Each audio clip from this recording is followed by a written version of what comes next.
ये आकाशवाणी है। प्रस्तुत है कार्यक्रम सुर्खियों में। इसके अंतर्गत आज सुनिए कोरोना संक्रमण को रोकने में टीकाकरण अभियान पर orange city hospital and research institute Nagpur के डॉक्टर अनूप मरार से आकाशवाणी संवाददाता सिद्धार्थ सिंह की बातचीत। डॉक्टर अनूप, इस समय 45 वर्ष से अधिक उम्र के लोगों का टीकाकरण जोर शोर से चल रहा है। 7 करोड़ से ज्यादा लोगों का वैक्सीनेशन हो चुका है। कोरोना के बढ़ते मामलों के मद्देनजर इस समय इसकी भूमिका और जरूरत बहुत बढ़ गई है। आप 45 प्लस उम्र के लोगों से क्या कुछ कहना चाहेंगे? 45 प्लस के उसमें ऐसा है, ये केंद्र सरकार का ये सबसे अनूठा जो उपक्रम है, ये पूरे विश्व में सराहा गया है। 45 वर्ष के जो ऊपर के लोग हैं, इन्हें हम सुपर स्प्रेडर्स की कैटेगरी में रखते हैं। इस तरीके से ये उपक्रम किया गया, जिसमें फेज 1 एंड फेज 2 में फ्रंटलाइन को कवर किया गया, फेज 3 में 60 प्लस को किया गया और फेज 4 में 45 प्लस विद बीमारियों को किया गया। इस बार ये जो फेज 5 का 45 प्लस का एक मेजर घट है, जिसमें ये जो 45 वर्ष के ऊपर के जो लोग हैं, जो लोग चाहे वो एक ठेला चला रहा होगा, दुकान चला रहा होगा, लाइनमैन करके काम कर रहा होगा, हर जगह में उसकी पब्लिक कनेक्ट जो है, कम से कम रोज के दिन से 30 से 40 लोग हैं। इन्हें हमें वैक्सीनेट करना बहुत जरूरी है, क्योंकि ये हर्ड इम्यूनिटी में हेल्प करेगा और इन्होंने अपने खातिर न सही देश की खातिर ये टीकाकरण कराना बहुत ही जरूरी है 45 वर्ष के ऊपर के लोगों को। डॉक्टर अनूप, वैक्सीनेशन की अहमियत को समझते हुए सरकार ने अब छुट्टी के दिन भी निजी और सरकारी केंद्रों पर टीकाकरण करने का फैसला किया है, ताकि ज्यादा से ज्यादा लोग वैक्सीनेशन करवा सकें। इस पर क्या कहेंगे? जिस तरीके से शुरुआत में मैं आपको बताऊंगा कि अगर पहले उसमें सरकारी हॉस्पिटलों में जिसमें टीकाकरण किया गया, उसके बाद में प्राइवेट हॉस्पिटल्स की पूरी श्रृंखला को जोड़ा गया इसमें।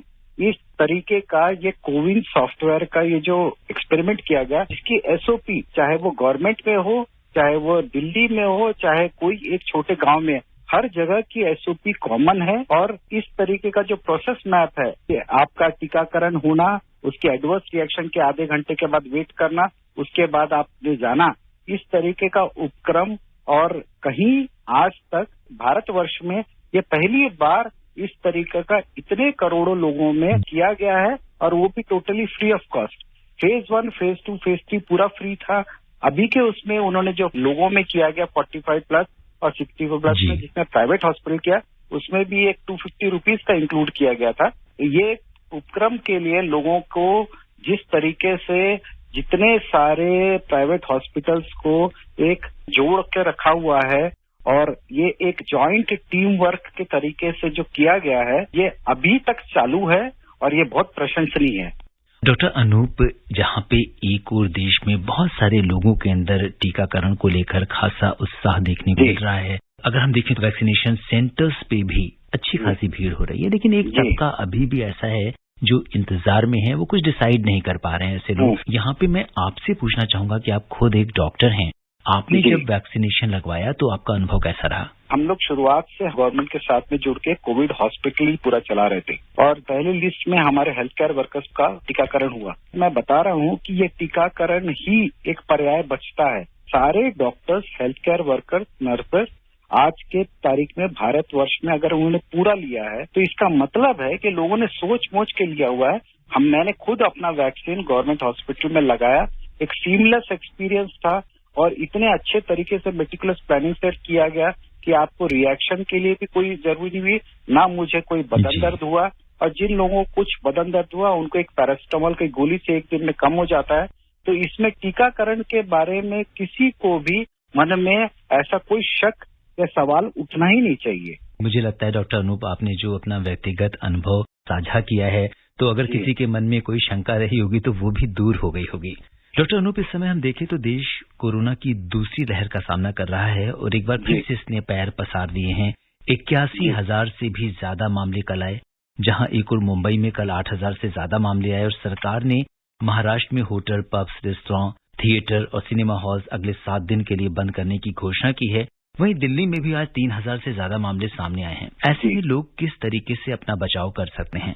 लोगों को ये समझ आना चाहिए, ये बीमारी बिल्कुल प्रिवेंटेबल है, इसे कुछ नहीं करना है। जो सरकार बोल रही है, जो उन्होंने सबसे बताया जा रहा है कि आपने उतना ही करना है कि आप जरूरत के समय बाहर निकले, आप मास्क पहने रहे, आपने अगर सोशल डिस्टेंसिंग मेंटेन करके रखा, कभी भी अनवॉश्ड हैंड्स यानी सैनिटाइज किए बिना हाथ से अपने चेहरे या नाक को हाथ न लगाए, इतने से ही ये बीमारी दूर रह सकती है। हम अगर ताइवान जैसे एक्सपेरिमेंट करें तो वहाँ के लोगों ने तो पहले ये शुरू कर दिया, पर हमारे यहाँ पे प्रॉब्लम ये आ रहा है कि लोगों में अभी तक वो धारणा है कि हमें कुछ नहीं होगा। पर अब जो यंगस्टर्स हैं, जो लोग सुपर स्प्रेडर्स जो हम कैटेगरी बोलते हैं, जो बाहर घूमते रहते हैं, इन लोगों को ये पता नहीं कि वो तो इम्यून रह सकते, पर वो घर में अपनी बीमारी जो लेके जा रहे हैं और जो हाई रिस्क ग्रुप को फैला रहे हैं, उसके कारण ही सेकेंड लहर जो दिख रही है, इसी के कारण हुई है। डॉक्टर अनूप, आईसीएमआर और जॉन हॉपकिंस विश्वविद्यालय ने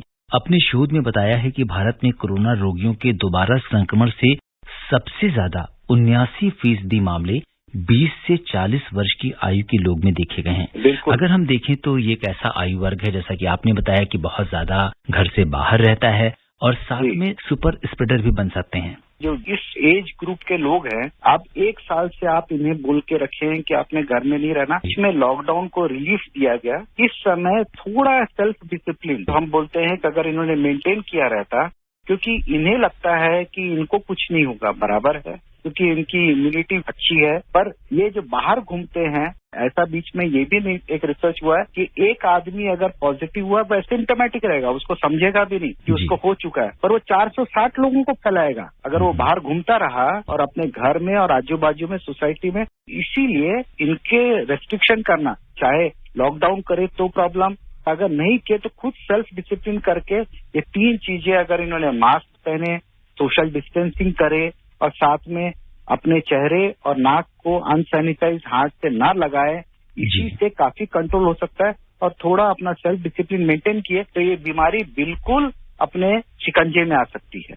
डॉक्टर अनूप, खाली सरकार के ही विभिन्न कदम उठाने से कोरोना रुकने वाला नहीं है जब तक आम लोग अपनी जन भागीदारी नहीं करेंगे। आपसे जानना चाहेंगे कि कोविड के इस दौर में बच्चों को स्पेशली क्या खास सावधानियां बरतनी चाहिए? बच्चों में ज्यादा प्रॉब्लम होते नहीं। एज ग्रुप जो अफेक्टेड है, इनमें इम्यूनिटी और विगोरस शक्ति अपनी अच्छी बन जाती है। पर जो adolescent age group coaching classes में जा रहे हैं, स्कूल चालू हो गए, इसमें अगर अभी शुरुआत की गई कि उनके हित में की गई, पढ़ाई में कोई रुकावट ना आए, पर अगर इस समय में भी इसी तरीके से जन भागीदारी के तौर पे अगर उन्होंने अपने तरीके से सिर्फ थोड़ा मास्क पहनना और सैनिटाइजेशन करना, ये एक जो अपने पुराने शास्त्रों के दरमियान से लिखा हुआ है कि हम लोगों ने अपने आप को साफ सुथरा रखने की जो कार्यक्रम है, जो हाथ धोए बिना अपने खाना नहीं खाना, हाथ धोए बिना चेहरा हाथ नहीं लगाना, ये जो अपने को बताया गया था, यही बीमारी को रोकने में अपने सक्षम रहने वाली है। भारत सरकार का जो उपक्रम हुआ है,